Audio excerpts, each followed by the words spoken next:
Program siaran dialog keagamaan di radio. Kerjasama Kantor Wilayah Kementerian Agama Provinsi Jawa Tengah dan Radio El Sinta Semarang.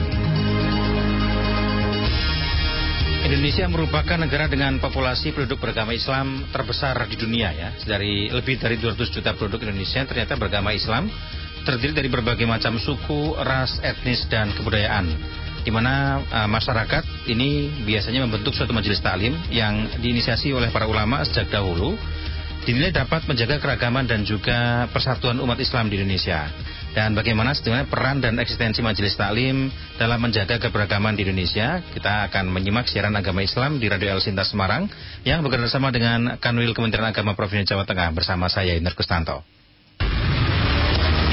Program siaran dialog keagamaan di radio. Kerjasama Kantor Wilayah Kementerian Agama Provinsi Jawa Tengah dan Radio El Sinta Semarang.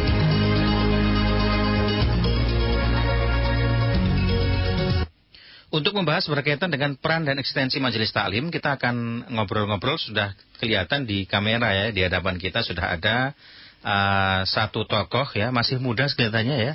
Ini Dr. Kiai Haji Muhammad Aji Nugroho LC MPDI yang merupakan Ketua Lembaga Dakwah Nahdlatul Ulama Jawa Tengah. Selamat pagi, Assalamualaikum. Waalaikumsalam warahmatullahi wabarakatuh. Selamat pagi. Saya panggilnya ini Gus Kiai. Monggo Aji sakit. Saya panggil Pak ya biar umum ya. Ya, saya panggil Pak Aji ya. Pak Yai, Pak Aji ya, ini kita berbicara berkaitan dengan peran dan eksistensi majelis taklim. Majelis taklim ini kan sudah cukup lama ada di tengah-tengah masyarakat. Tadi sebelum mulai acara Pak Haji bilang kalau majelis taklim itu biasanya diikuti oleh banyak ibu-ibu. Kalau bapak-bapak majelis kopi katanya. Atau majelis catur atau nongkrong gitu ya. Ini sebenarnya kalau kita bicara berkaitan dengan majelis taklim, selama ini majelis taklim yang sudah ada di tengah-tengah kita apakah sudah punya peran yang cukup baik? Dan eksistensinya bagaimana kira-kira Pak Haji? Baik, terima kasih Bapak atas waktunya. Majelis taklim adalah salah satu wadah pendidikan yang dikelola oleh masyarakat, dan perannya kemudian kembali kepada masyarakat. Yang pertama berkaitan dengan pembinaan keagamaan. Maka majelis taklim itu adalah wadah bagi masyarakat untuk belajar agama bagi mereka yang tidak sempat. Sementara ini bapak-bapak mungkin dianggap sudah sempat sehingga tidak perlu ada majelis taklim. Tapi kalau ibu-ibu ini luar biasa, menjadikan majelis taklim itu wadah untuk banyak hal. Salah satu diantaranya adalah menggali ilmu pengetahuan, terutama ilmu keagama. Yang kedua silaturahmi. Yang ketiga adalah memperbaiki kualitas mental yang dimiliki oleh ibu-ibu tersebut. Sehingga dari situ kalau kita lihat bahwa ibu itu adalah madrasah itu adalah sekolah pertama bagi anak-anak. Harapannya kembali ke rumah ibu ini menjadi leading sektor pendidikan yang ada di keluarga. Maka peran daripada majelis taklim ini sangat vital. Sangat vital. Cuman yang jadi pertanyaan saat ini adalah banyak majelis taklim yang kemudian dalam kegiatan keagamaan yang dilakukan di masyarakat itu keluar dari patron-patron terhadap apa yang mesti dilakukan. Memang ada patronnya ya? Ya. Apa itu patron-patron? Salah satu diantaranya ya harus mengikuti dengan syariat dan kaidah-kaidah yang tetap. Majelis taklim itu kan harusnya dia sudah karena mensiarkan Islam harusnya sesuai dengan syariat dong. Iya, tapi saat ini kan mungkin ada beberapa majelis taklim yang difungsikan tidak sesuai dengan fungsinya. Apalagi nanti dekat dengan tahun 2024. Mestinya diajarkan bagaimana menjadi pemilih yang bijak. Mestinya diajarkan bagaimana menjadi seorang warga negara yang baik dan taat kepada pemerintah.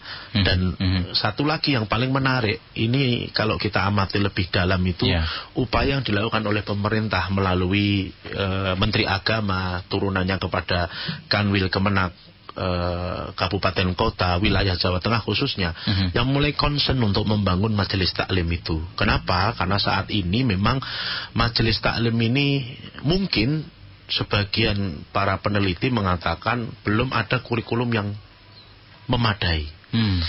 Maksudnya apa?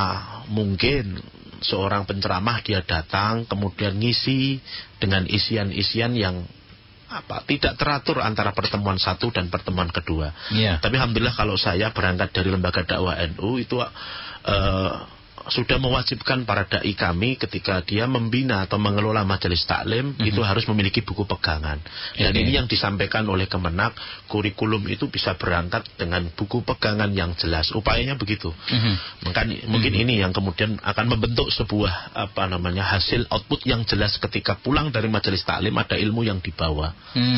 Ya, selama ini saya pikir majelis taklim ya pengajian dadakan tentatif begitu yang rutinan, entah itu ada diawali dengan kalau di kampung ya biasanya dengan tahlil dulu atau berjanjian dulu baru kemudian nanti pengajian. Tahu saya begitu, ternyata ada kurikulum yang harus dipenuhi. Iya, harus dipenuhi. Kasihan ibu-ibu ini kalau hanya mendengarkan materi atau majelis taklim atau bapak-bapak ada hanya itu aja yang disampaikan. Mungkin materi-materi yang basic kan karena banyak masyarakat kita itu taharoh yang belum tahu. Karena banyak yang ikut daripada kegiatan majelis taklim itu kan banyak yang tidak berangkat dari pesantren. Mereka masyarakat biasa yang pengen atau haus tentang ilmu keagamaan. Mestinya dia diberikan pemahaman yang mendasar terlebih dahulu tentang fikih, tentang kaifiatus sholat, bagaimana cara sholat. Karena masih banyak masyarakat kita itu sholat yang tidak ngerti bacaan-bacaan yang harus dibaca. Sehingga dia hanya aku niatin makmum madep-mantep melu imam. Padahal ini adalah salah satu teori yang salah. Yang kemudian menjadi bagian yang melekat di masyarakat. Nah, fungsi majelis taklim inilah mengenalkan semacam itu. Sehingga kalau tidak memiliki kurikulum yang jelas, terus kemudian metode apa yang ingin disampaikan, maka ini menjadi salah satu indikator yang cukup merugikan bagi jamaah itu sendiri. Memang sekarang dari pengamatan Pak Aji sendiri banyak muncul ya, artinya ditemukan tidak di lapangan bahwa memang ada majelis taklim yang bisa dikatakan keluar dari patron-patronnya. Sebenarnya kalau mau jujur di tempat kita itu kan banyak majelis taklim yang sampai sekarang mungkin lebih banyak berbicara di luar agama daripada agama itu sendiri. Berbicara di luar agama harusnya namanya bukan majelis taklim. Mungkin majelis ghibah. Bisa jadi semacam itu. Tapi ini maksud saya ada kemarin majelis taklim lebih sibuk menceritakan kehebatan seorang mubalignya. Karena ada salah satu kaidah yang menurut saya menarik. Kaidah itu kalau di tempat kami itu tersusun dari 3, tapi di umum hanya berhenti di 2. Apa kaidah itu? Itu mengatakan begini, at-thariqatu ahammu minal madah. Metode itu lebih penting daripada sebuah materi. Nah, kita menyambung lagi sebuah kalimat yang cukup menarik. Apa itu? Warruhud da'i ahammu minat thariqah. Maksudnya apa? Bahwa sisi spiritualitas daripada seorang dai mubalig itu lebih penting daripada metode dengan materi itu sendiri. Maka jangan heran ada seorang kiai yang sepuh, dia menyampaikan kitab tertentu dan dia hanya menyampaikan itu dengan bahasa yang sederhana, tapi orang begitu banyak mendengarkan dengan seksama. Itulah yang disebut namanya ruhud dakwah. Maka dalam Islam itu, dalam Quran sering dikatakan kaburu maqtan indallah an taqulu ma la taf'alun. Banyak sekarang ini para dai itu banyak berbicara tapi dia sendiri belum mengerjakan apa yang dikerjakan. Ini yang disebut namanya jarkoni, langsung nglakoni. Itu yang sering terjadi. Ya, saya memang sering menemukan. Bukan sering terjadi, sebagian terjadi. Ya, dan ada beberapa kali saya menemukan itu di konten-konten TikTok. Itu memang ada beberapa dai, Gus ataupun mungkin Ustadz begitu ya. Itu saya melihat memang dia tidak menyampaikan materi tapi lebih banyak cerita perjalanannya di masa lalu, kemudian juga ngobrol dengan jamaahnya. Itu yang sering muncul. Tapi kan sebenarnya itu kan hanya metode saja sebenarnya. Nggak masalah kan sebenarnya? Sebenarnya nggak masalah. Ada memang salah satu metode yang disampaikan oleh para mubalik atau dai itu dengan gaya bercerita, mengambil iktibar dari cerita itu, kemudian menjadi pelajaran bersama apa yang hendak dikutip atau diambil dari kisah-kisah tersebut.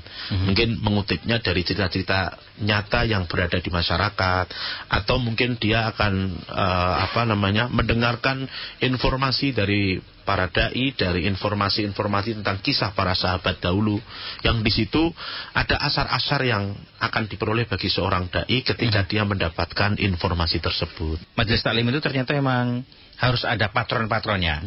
Nah, saya ingin agak sedikit bertanya, kita sebelum lanjut ke lebih dalam lagi, patron-patron dari Majelis Taklim tadi baru disebutkan salah satu loh. Sebenarnya ada berapa patron sih? Atau ada berapa kaidah yang paling tidak harus dipenuhi berkaitan dengan Majelis Taklim itu?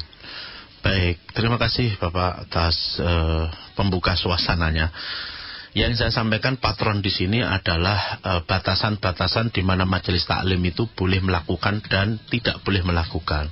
Nah, yang menarik, apa yang boleh dilakukan oleh Majelis Taklim itu sendiri, salah satu di antaranya adalah basic daripada proses kajian yang dilakukan itu bersumber dari sumber yang selama ini menjadi dasar bagi umat Islam melaksanakan kegiatan kajian.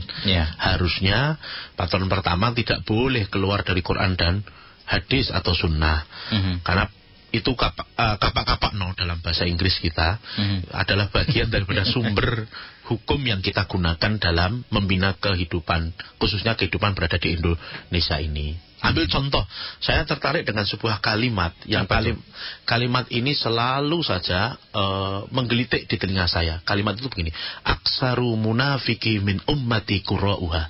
Kebanyakan orang munafik dari umatku, mereka adalah para pembaca Quran. Aduh. Kenapa begitu? Kok bisa ya? Mereka tahu dalilnya, tapi masih melanggar daripada aturan-aturan itu. Waduh. Contoh, larangan tentang menghina orang lain. La yaskhar qaumin asa ayyakunu khairam minhum.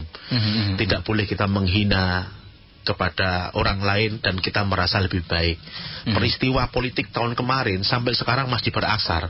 Orang yang mendukung kelompok tertentu sampai sekarang masih menggunakan label kadrun dan cebong ya. Itu kan, ini sisa politik residunya masih ada. Masih. Dan ini 2024 kalau pemuka agama, para ulama, para alim di majelis-majelis taklim yang dia bina tidak memberhentikan dengan kegiatan itu, maka yang terjadi eksesnya luar biasa. Salah satu di antaranya dampak buruk bahwa kebencian itu menjalir bukan lagi kepada secara kelembagaan, tapi akan turun kepada personal. Tahu dalilnya tentang tidak boleh memberikan prasangka buruk, iyyakum wadzon fa innadzon akdzabul hadis. Ini kan ayat-ayat Quran yang kemudian ayat-ayat Quran ini sering diabaikan oleh orang lain. Apalagi dalam kehidupan beragama Indonesia, memaksakan agama bagi orang lain aja tidak boleh. Kalimatnya jelas dalam Quran. Lakum dinukum waliyatin. Apalagi menuduh aktivitas kelompok lain sesat dan lain sebagainya, itu perbuatan yang melanggar Quran lagi. Lana a'maluna walakum a'malukum. Amalanmu, amalanku. Kan nggak bisa. Nggak kita rubah amalanmu, amalanmu. Nggak bisa. Istrimu, istriku. Nggak bisa kita rubah istrimu, istrimu. Nggak bisa.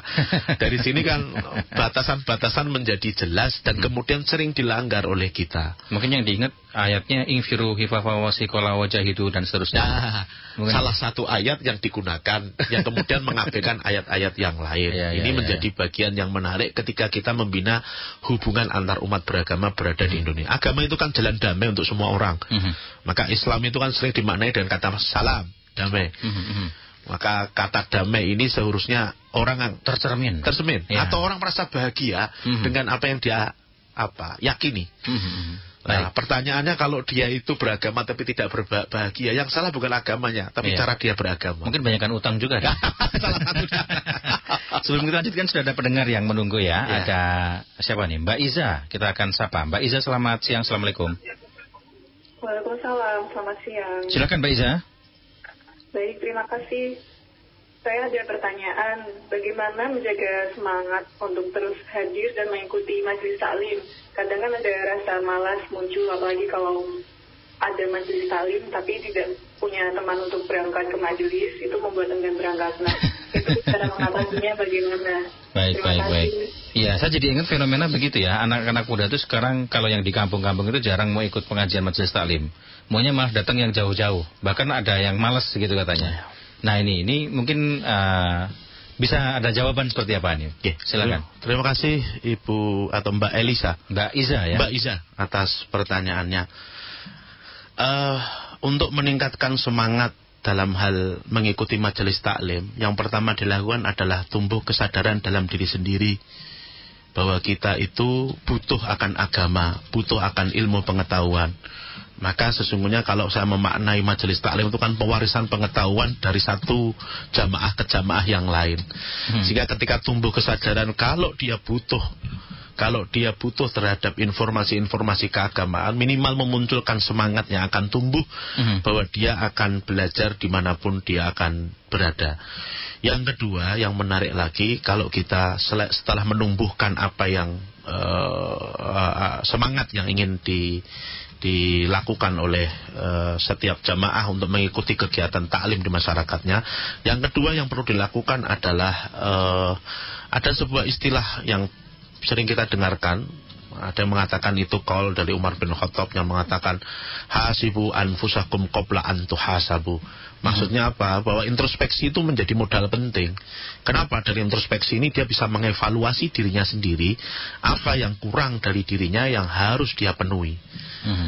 Bahkan kita diingatkan sebuah kalimat yang sering dilupakan oleh banyak orang, yaitu tentang kematian.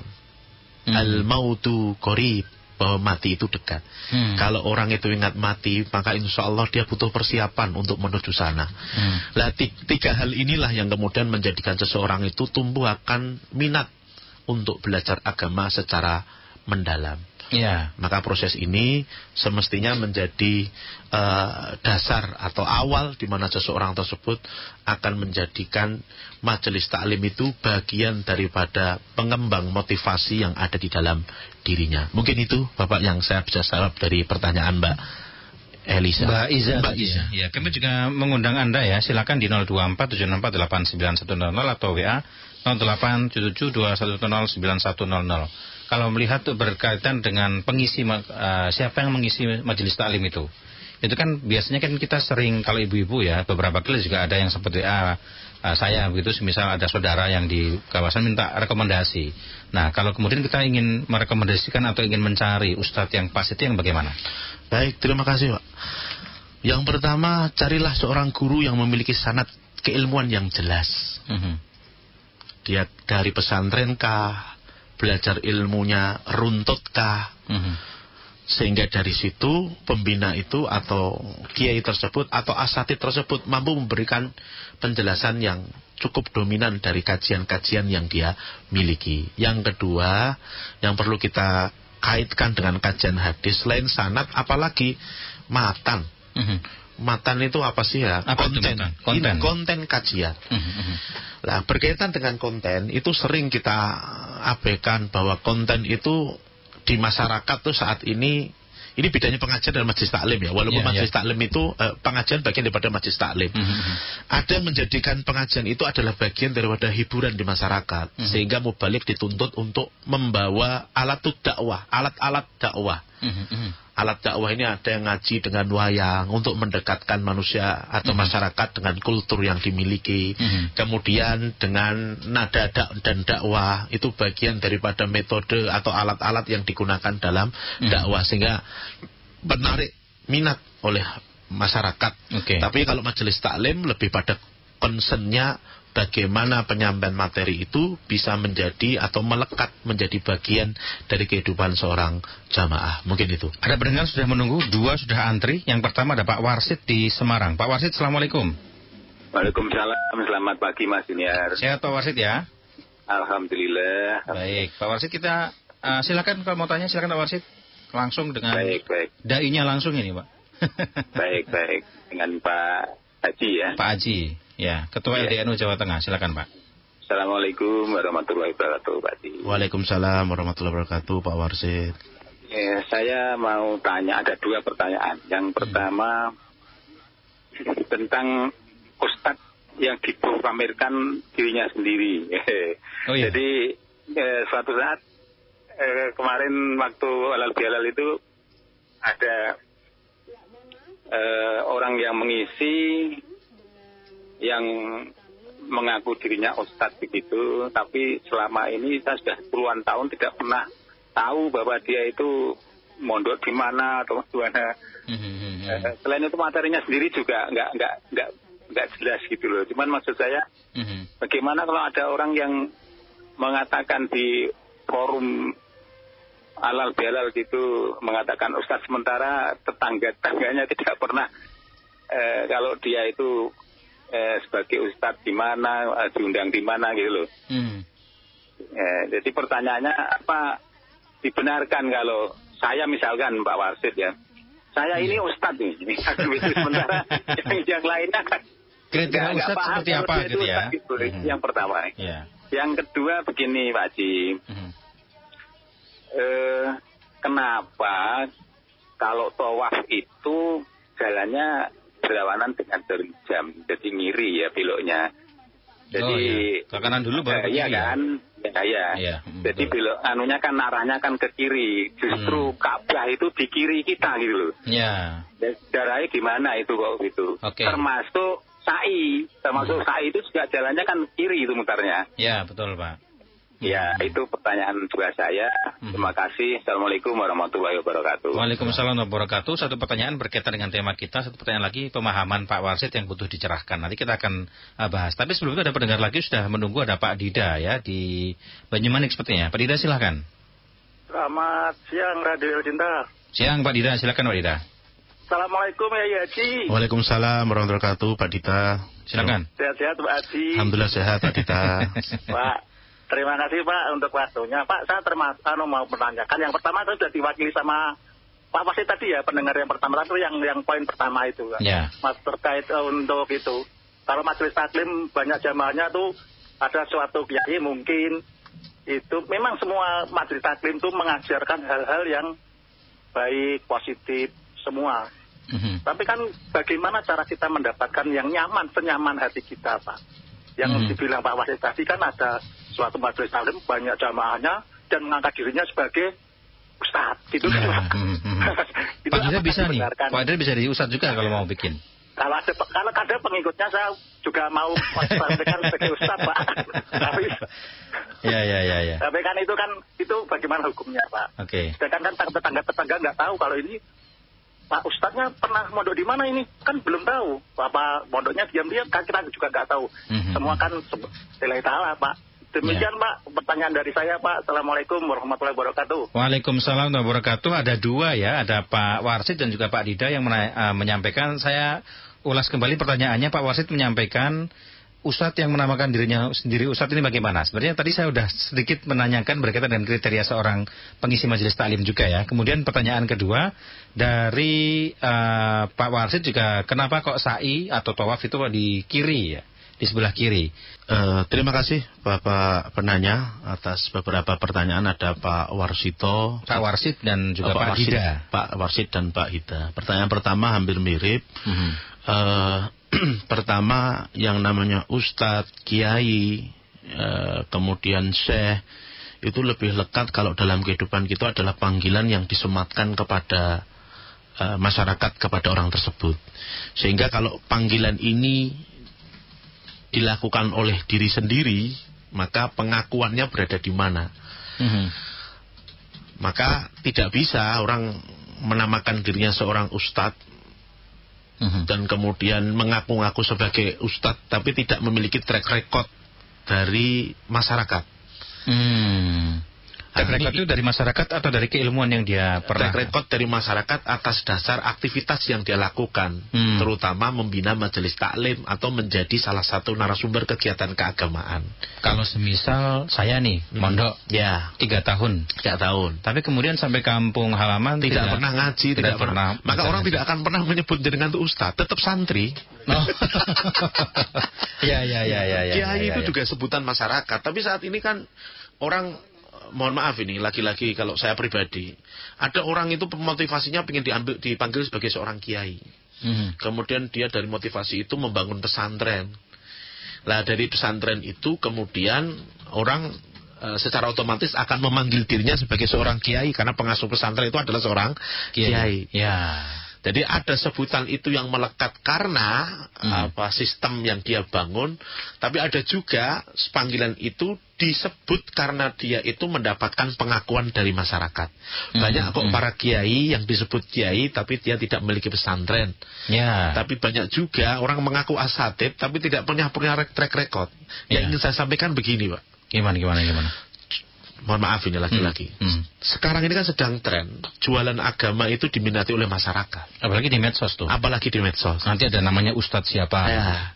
Sehingga produk itu menjadi laku. Maka disinilah kalau kita simpulkan ya butuh kecerdasan netizen atau kecerdasan daripada masyarakat untuk memberikan label atau gelar tersebut kepada orang tertentu. Kenapa? Karena ini berpengaruh signifikan terhadap personal itu, masyarakat, dan lain sebagainya. Lagi-lagi, satu kapabilitas, dua kapasitas, yang ketiga track record yang dimiliki oleh orang tersebut akan menyebabkan orang itu akan memberikan atau memiliki nama tersebut tertentu yang disebut dari masyarakat. Tidak bisa kita memanggilnya di orang ustadz tapi track recordnya nggak punya.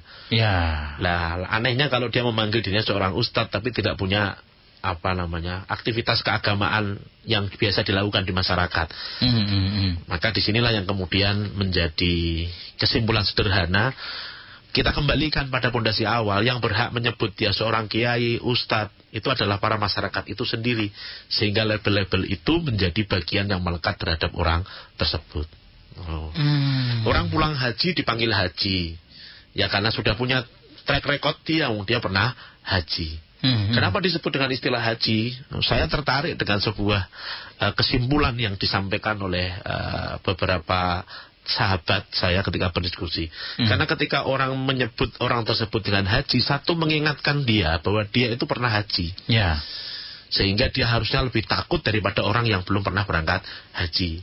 Yang kedua, ada motivasi yang dibangun oleh orang yang menyebut haji terhadap orang yang belum, sehingga motivasi itu apa? Salah satu diantaranya dia punya semangat untuk hadir, untuk ikut melaksanakan ibadah haji di tanah haram Mekah dan Madinah.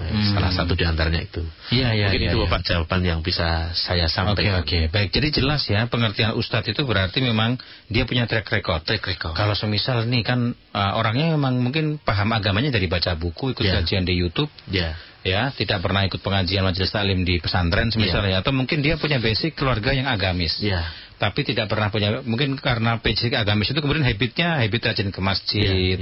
Kemudian bacaan Qur'annya bagus karena orang tuanya mengajari, tapi dia tidak punya, hanya sebatas itu saja. Tapi tidak pernah mondok, tidak pernah ngaji di pesantren atau di lembaga mahat Islam misalnya begitu ya. Kemudian dia ngisi pengajian dan memang public speakingnya bagus. Bisa disebut sebagai ustaz. Baik, ada sebuah kaidah yang saat ini memang sering dipakai oleh orang yang sedang menuntut ilmu. Salah satu kalimat itu, undur maqala wala tandur man qala. Lihatlah apa yang dikatakan, jangan lihat siapa yang berkata. Bagi sebagian kami mungkin yang mementingkan sanad dalam keilmuan, mestinya enggak begitu. Mestinya undur maqala wa tandur man qala.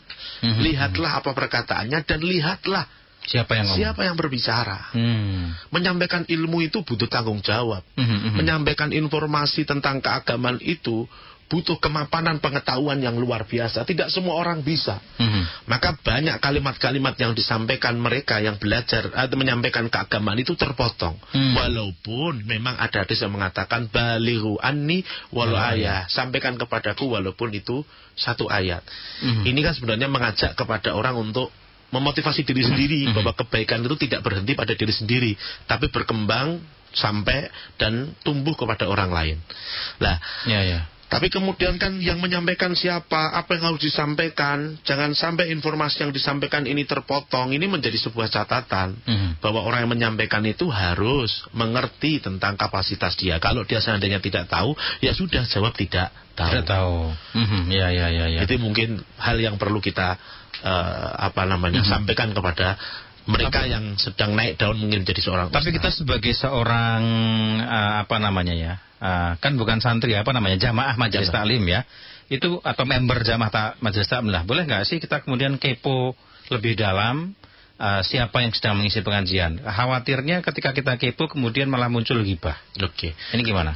Sebenarnya boleh Pak, menurut saya. Salah satu di antaranya, kebolehan itu untuk apa? Untuk mentakkidkan diri kita sendiri. Apa yang meragukan dalam diri kita itu kan perlu kita tanyakan.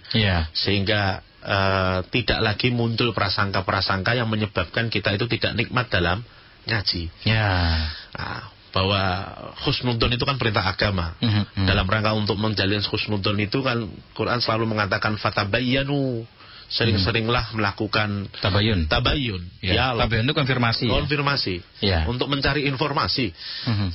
Mencari informasi itu menurut saya bukan ghibah. Tujuannya kan jelas untuk mendapatkan informasi terkait apa yang dia sedang cari. Jangan sampai kemudian mencari informasi untuk menjatuhkan, untuk mencari celah, atau yang dicari tahu adalah aibnya. Dan itu kan sebenarnya sedang melanggar perintah agama. Nah, ini salah satu indikator sederhana. Ada orang mencari informasi yang dicari kejelekannya. Tapi bagi jamaah itu kan mencari informasi untuk mencari tahu sejauh mana orang yang akan berbicara tentang dirinya. Seperti saya datang ke tempat ini kan saya cari tahu informasinya seperti apa El Sinta, kemudian cari di mana YouTube munculnya Indosiar, ini anaknya Indosiar atau gimana. TKP juga kita ternyata ya. Ini berarti memang sebelum datang ke majelis taklim, siapa yang ngisi kita harus kepo dulu. Boleh. Kemudian ketika kecuali majelis taklim itu sudah memberikan jadwal rutin. Kan ada itu, ada jadwal 1 tahun. Seperti saya itu punya beberapa majelis taklim misalnya itu jadwal saya 1 tahun sudah ada kapan saya ngisi, temanya tentang apa, dan audiennya siapa. Kan audien itu kan macam-macam. Misalnya kalau kita ngisi di kantor pajak, yang mendengarkan adalah orang-orang pajak, tentu kita akan berbicara tentang hal-hal yang berkaitan dengan apa yang mereka butuhkan. Di masyarakat umum tentunya kita akan berbicara tentang apa-apa yang mereka butuhkan. Ada fikih klasik, fikih tentang fikih ibadah dan lain sebagainya. Di komunitas guru, maka kita akan berbicara tentang hal-hal berkaitan tentang pendidikan dan lain sebagainya. Kalau kita berbicara berkaitan dengan saat ini, tadi sempat disinggung di awal tahun politik ya. Ada kalau saya menyebutnya politisasi majelis taklim. Itu kita menyikapinya bagaimana ya dengan konteks itu, dan harusnya kita bersikap artinya menyikapi itu sikap tidak hanya diri sendiri tapi juga sosial kita. Ini harus bagaimana melihat itu? Baik, terima kasih Bapak. Yang pertama yang harus dilakukan adalah pengurus atau pengelola majelis taklim mengingatkan kepada para asatidz, para kiai supaya tidak terlibat secara jauh ke dalam politik-politik yang menyebabkan suasananya ngaji tidak nyaman. Yang perlu kita tahu bahwa manusia itu kan beragam cara berpikirnya, beragam cara menerimanya, beragam aktivitas yang dia lakukan dalam kesehariannya.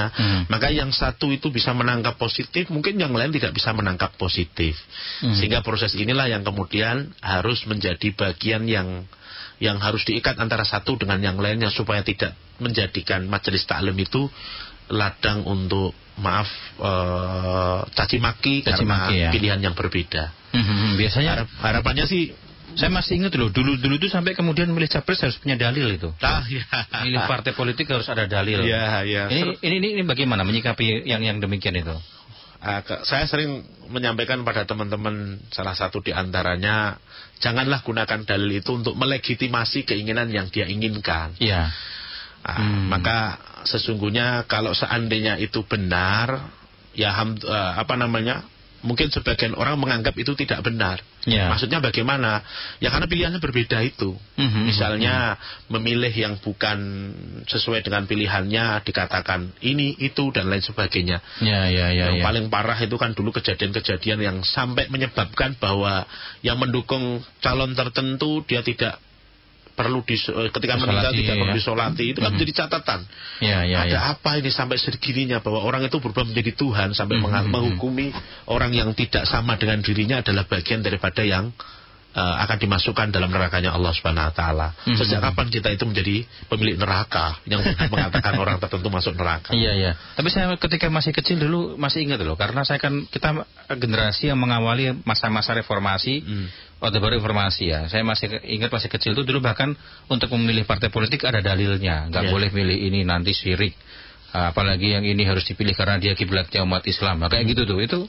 Itu kan tidak hanya ke capres ya, tapi bisa juga ke sosok partai politik. Apalagi sekarang kalau kita bicara partai politik dengan basis agama juga ada beberapa yang saat ini juga masih ada. Ini bagaimana? Terima kasih. Yang pertama mungkin yang ingin saya ingatkan kepada saya sendiri dan seluruh para dai, bahwa dalam mengajarkan kepada masyarakat, hindarilah hal-hal yang menyebabkan orang itu menumbuhkan rasa tidak suka kepada orang lain. Orang ataupun kelompok lain. Hindarilah, karena majelis taklim ini kan bagian daripada mendidik seseorang yang kita wariskan ada 3. pewarisan tentang pengetahuan. Transfer of knowledge. Yang ketiga adalah transfer of value. Value, nilai ya. Nilai-nilai sosial kemasyarakatan. Jangan sampai dengan tetangga kemudian bermusuhan karena pilihan yang berbeda. Akibat ikutnya majelis taklim itu tadi. Yang ketiga, pewarisan transfer of culture, pewarisan tentang budaya. Budaya kita itu kan rukun guyub. Benar sekali. Walaupun berbeda. Ya. Tapi budaya itu lama-lama hilang kalau seandainya politik itu sudah masuk di dalam rumah tangga. Wah iya nih. Ada loh yang sampai beritanya sampai ungkur-ungkuran bahasanya ya, suami istri ya. Iya. Maka di sini ini kembali kepada para politisi, kalau seandainya jualan partainya janganlah menggunakan narasi-narasi keagamaan yang memojokkan yang lain. Iya. Ini kembali Pak Warsid ya, saya nih Japri nih. Pak Warsid menyampaikan, Mas, pertanyaan saya yang kedua belum dijawab tadi. Yang soal haji tadi ya. Ya, silakan. Baik, terima kasih Bapak Warsid diingatkan tentang pertanyaan tersebut. Yang ingin saya sampaikan itu pertama, karena mungkin jawabannya kalau kita cari bacaan itu kenapa kok tawaf itu berbeda dengan arah jarum jam. Yang ingin saya jawab yaitu contoh di dalam agama semacam itu ada hal-hal yang mungkin secara akademik tidak bisa dicari alasan dalam literatur Quran ataupun hadis dan sebagainya. Cuman yang perlu kita ingat bahwa segala sesuatu itu diciptakan oleh Allah berpasang-pasang untuk menjadi bagian daripada keseimbangan. Lah, putarnya berbeda itu mungkin bagian daripada membentuk keseimbangan. Tapi inti daripada jawaban saya mungkin karena dicontohkan oleh Rasulullah semacam itu, ya kita itba saja bagian daripada itu sehingga khawatirnya nanti akan menjadi bagian yang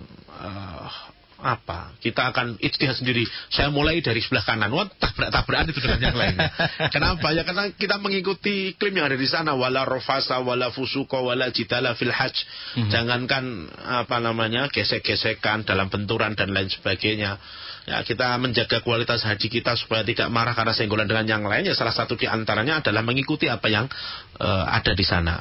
Maka itu mungkin kalau saya menjawab berangkat dari pasangan-pasangan yang diberikan oleh Allah kepada kita. Aktivitas-aktivitas itu mungkin menjadi bagian yang melekat dari bentuk-bentuk yang diciptakan oleh Allah Subhanahu wa taala.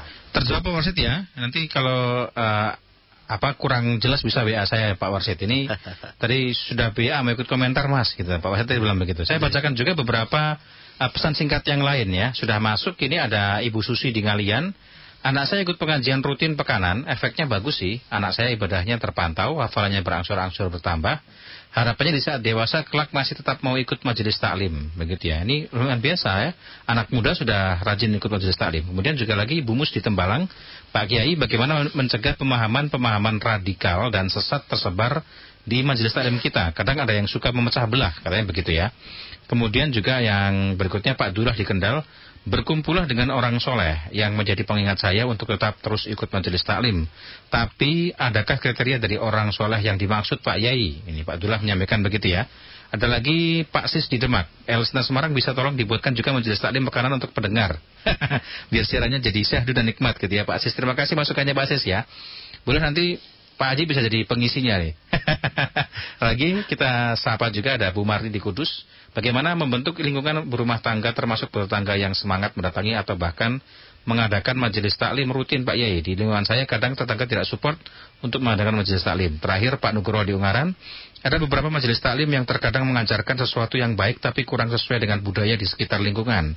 Bagaimana menyikapi hal tersebut ya Pak Nugroho di Ungaran? Baik, terima kasih. Yang pertama, selamat Ibu karena anaknya punya semangat untuk belajar ilmu agama melalui majelis taklim. Saya mengingatkan diri saya kepada Ibu juga bahwa anak itu aset akhirat bagi orang tuanya. Kalau anaknya sudah terdekat dengan agama, maka dipastikan orang tuanya akan menjadi orang tua yang bahagia. Amin. Ke depannya. Maka sekali lagi dimotivasi, disemangati dengan harapan bahwa anak ini adalah aset akhirat bagi kedua orang tuanya. Yang kedua berkaitan dengan lingkungan. Yang ada semangat untuk mendirikan majelis taklim dan lingkungan pulang support. Yang perlu saya sampaikan Ibu, ada sebuah kalimat menarik yang menjadi catatan bagi kita, yaitu al-insan ibnu al-bi'ah. Manusia itu adalah anak lingkungan. Maka lingkungan yang baik akan mendukung aktivitas seorang manusia itu sendiri untuk berbuat baik. Orang baik tinggal di lingkungan buruk, maka insya Allah dia akan terpapar dengan kegiatan buruk yang ada di lingkungan tersebut. Maka lingkungan baik dan buruk itu perlu diciptakan.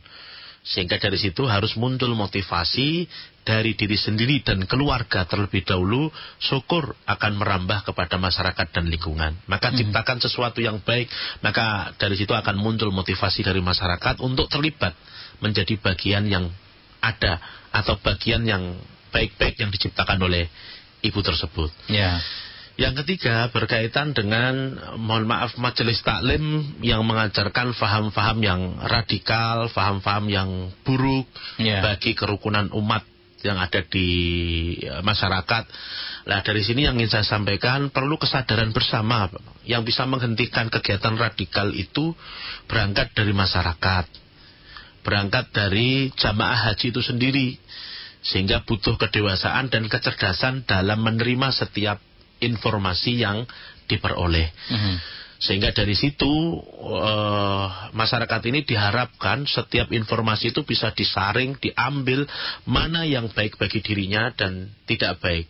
Maka dibutuhkan di sini kompromi terhadap pengelola majelis taklim. Sehingga kenapa sih kemudian kita kaitkan dengan program pemerintah saat ini, khususnya Kemenak melalui PMA nomor 29 kalau tidak salah. Kenapa majelis taklim itu didata?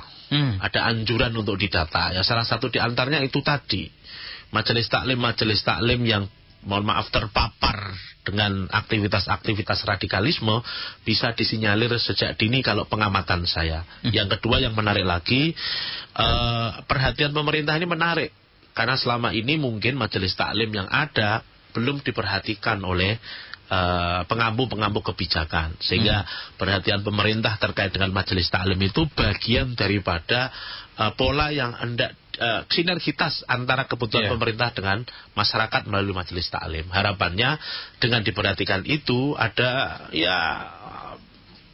hal-hal yang positif bisa diperoleh, mulai dari buku pegangan yang bisa digunakan dalam pengajian. Kalau ngaji ada buku pegangan niku nyaman, ada kurikulum yang jelas itu nyaman. Kebutuhan masyarakat itu apa sih? Kalau dia mau butuh tentang ngaji fikih, maka fikih terus yang akan dikaji. Kalau masyarakat itu butuh belajar tentang akidah, maka akidah yang akan dikaji. Maka jangan sampai ngaji tersebut lepas dari buku, lepas majelis taklim itu lepas dari kitab-kitab tertentu. Karena kitab itulah yang akan membuat itu tadi patron menjadi menarik. Lurus, urut cara belajarnya. Nah, selama ini kan belajarnya tidak urut. Kalau tidak menggunakan kitab semisal, tapi kita paham bahwa seorang sosok yang kita undang ini saat ini memiliki kapasitas keilmuan yang cukup baik, bagaimana? Kalau saya menerjemahkan, dia adalah kitab berjalan. Ya. Tidak perlu wujudnya, tapi dihafal kitab. Saya pernah lihat di video di YouTube itu Ustaz Haji Hidayat pernah ngaji, kemudian diminta untuk bawa kitab. Dia itu luar biasa loh itu. Dia menyampaikan banyak hal dengan hadis-hadis yang muktabar. Maka itu tadi saya katakan di awal itu. Apa? Salah satu di antaranya track record itu penting. Siapa yang menyampaikan itu penting. Sehingga dari situ kan insya Allah kalimat yang keluar daripada penyampaiannya itu nyaman di hati, nyaman di pikiran, bikin tenang dan damai. Pulang itu bukan berantem dengan istri, tapi tambah rasa cintanya dengan keluarga. Ini kuncinya yang terakhir ya, kalimatnya cukup baik sekali, bahwa kemudian ketika kita ingin mengikuti majelis taklim, bahwa peran majelis taklim yang baik itu adalah yang bikin nyaman di hati, nyaman di pikiran, bikin kita bahagia.